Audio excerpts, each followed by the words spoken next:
FAA deals with things and the way CASA deals with things. I don't mean it to be a critique. I just want to get an idea of a comparison of the two, and whether what your knowledge is of, for instance, the FAA in the United States, but obviously you'd have a better understanding of the CAA.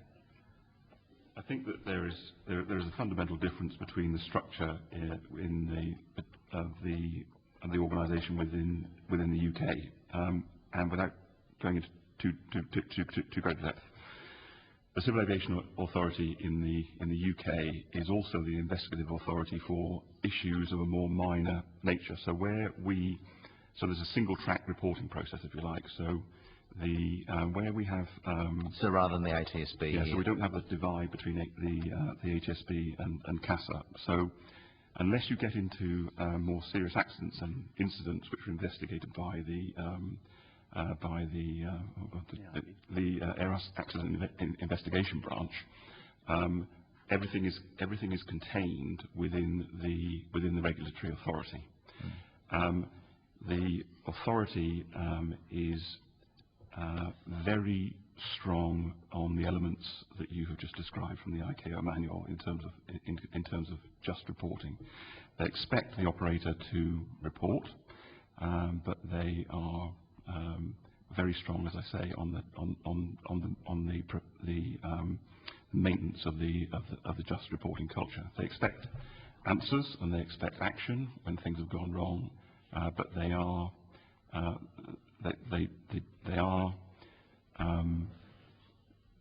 do deal with the process within that just culture environment. I think a key difference is that under the UK system, the show cause process doesn't exist as such. In that the investigation, I think Senator O'Brien mentioned about the ongoing dialogue and so on. So in the UK system, you wouldn't have received a show cause per se. You would have received a determination that says, having observed you and having done all our investigation and got all the detail, we're now deciding to do this. Well, arguably the show cause notice here in Australia might be a fairer process because it allows for some dialogue and some natural justice components. But it may be that the bar in terms of the level of evidence that has to be presented might be maybe a bit lower because it is a consultation in terms of it's an investigation and you have a chance to go back then and say, well, actually, this is what we think, and it might be slightly different.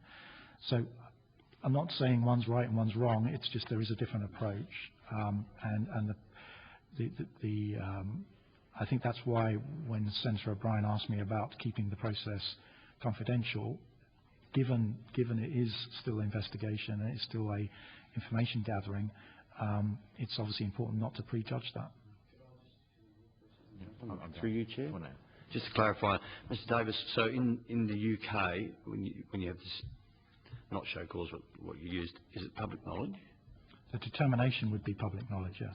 The determination, but the inquiry wouldn't be?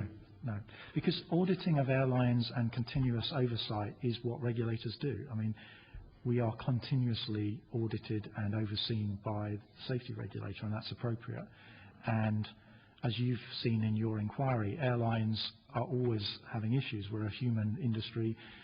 There are a lot of people involved in our industry, and I think aviation safety has always come to believe now that open and transparent reporting, people telling you where things have happened, is a way of seeing things ahead of time and taking a corrective action that helps prevent things in the future. But to pretend nothing happens and there are no issues is just not reality. There are always issues when you've got that many people involved in a process. And to the best of your knowledge, does any other country have a similar system that we have here in Australia, where it's public knowledge? I'm not aware, but okay. I'm saying to the best of your knowledge. Okay. Just one quick question further to what you said, Mr. Stacey. Are you suggesting that the show cause notice, in whole or in part, arose out of material that was volunteered by Tiger to CASA? I would say substantially. Okay. Out of our reports that we give to CASA. So yes. Okay. Senator O'Brien. The other questions that I wanted to follow up go to your operations. Where are your aircraft based? We have 6 aircraft at Tullamarine. We have 2 at Avalon, and we have 2 at Adelaide. Okay. It seems to me that your operation is what you might term a cherry-pick operation, that you pick your routes, you pick your staff. You know, your cost structure is determined by your model, and you go where you can make that financially viable. So you go into places. If you don't think it works for you, you move out of places, subject to whatever costs you've got in establishing and moving away. I'm told that your salary structure is sufficiently advantageous to attract pilots from other operations. Is that true? In other words, you pay more than others? Not asking for numbers. Competitive, I'd say. Well, I'd say we were competitive. You're competitive, I think. There are lots of reasons why a pilot or staff member would choose to work for a company, as well as as far as pure salary is concerned. That may be part of the package. It may well be lifestyle, and that's part of the package. Not a politician answering that one, Mr.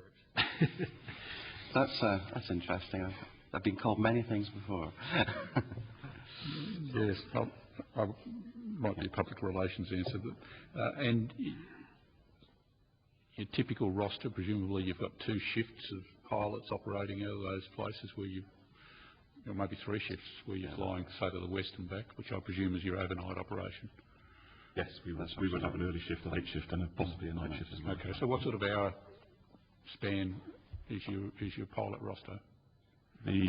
In general terms, the operation starts at 7 o'clock in the morning, so a pilot would report for work at 6 in the morning, and that would take him through to the early part of the afternoon, and the late shift would take on from there, go from early, the middle of the afternoon till around about 9, 10 o'clock in the evening, and that really covers the 95% of our operation. And then we have the back of the clock flights. Currently, we operate 3 across the network. So, and those operations take place from sort of 9 o'clock in the evening through to 4 or 5 o'clock in the morning. Is it the same roster for your cabin crew? Yes.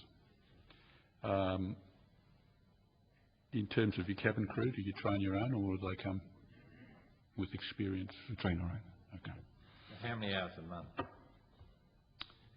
In terms of pilots, well, it varies. We're obviously limited to 1,000 hours a year, but actually last year we achieved 820 as the average. I think that the average will be higher this year, and we would like to be at around about 900 hours as a 900 hours. It's flying hours. That's flying hours, yeah. 70 more time off.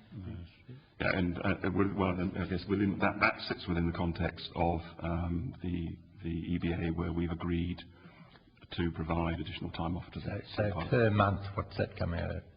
It's around about 75 hours a month. That's the averages.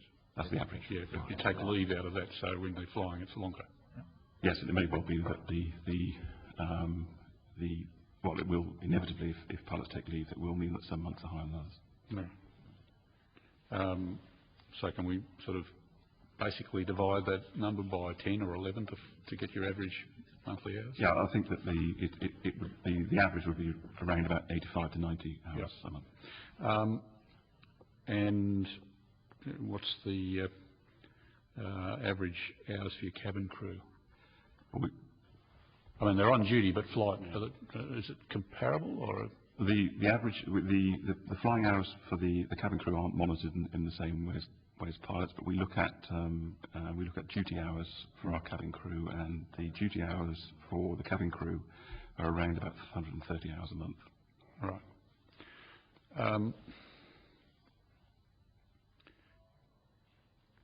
In terms of the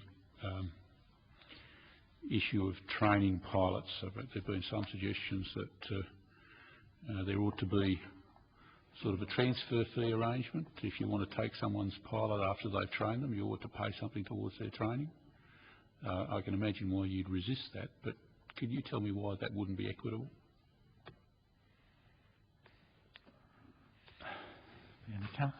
Accounting, interesting for the accountants. I guess the history of this is that generally the pilot's license is considered personal, in that this is a global industry and pilots inevitably pop up at many places around the world. So generally the history has evolved into one where pilots pay for quite a lot of their training themselves. Certainly in their early stages, most of them pay for themselves to get up to a what do you call it, an APL? Or? An ATL. ATL, sorry. So I think our view would be the license is predominantly a personal asset, which then moves around. I was just trying to think of an analogy of would you... Well, if a pilot has indeed paid for their own training, then that's a very fair proposition to put. Yep. Where a pilot has been trained by an organisation, are you suggesting that there perhaps should be an indenture or something between that organisation and the pilot? Well, most organisations would probably have some sort of salary reflection of the fact that they were providing the training for free, if you like. So my experience has been that if the company is paying for that training and there is a significant cost, the salary structure for that person might be a bit lower than someone who has already completed the training, and effectively, therefore, the employee is chipping in towards the cost. But I mean, I think as a matter of practicality, I think it would be quite difficult to keep tracing back to the original provider of the training and saying somebody 10 years down the track needs to chip in some money to a company that spent some money on training some time ago. Yeah, well, sometimes training might be type experience as well, Yeah. which might not be paid for in that sense, other than perhaps by the salary structure. Yeah. Well, and I think as you're pointing out, there's a lot of different kinds of training. I think we all focus on the initial type rating, but there's recurrent training, there's command training for those people who become captains, there's SEP and emergency training. You know, Simulator experience. yeah, so there's continuous training in various different types, and I think the key issue is this initial license that gives you the right to be a pilot. And you know, I'm trying to think of an analogy whether you could even go back to universities and say, well, if someone became a doctor or a lawyer, you know, is it appropriate that someone chips in for their schooling? You know, so it's a very specific license that the person holds in their individual right. The reason I ask the questions is that issues arise in my mind, and probably other members of the committee, about, you know, the ongoing need we will have to train pilots as those who reach retiring age retire or become medically unfit to fly, you know, in high capacity regular public transport aircraft. And some of the submissions we've had have been about the sort of role that the government and organisations might have in that training, and I'm interested to see whether you have a view as to what your role could be if we were formulating such recommendations. I think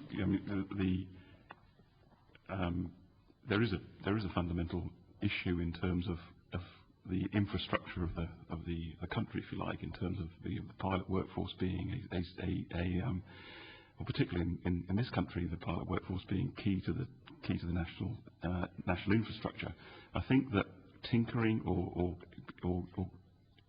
the kind of methods that you were referring to in terms of transfer fees and what have you would be just simply incredibly difficult to manage, but recognise that it is possible for one airline to decimate the operations of another by poaching.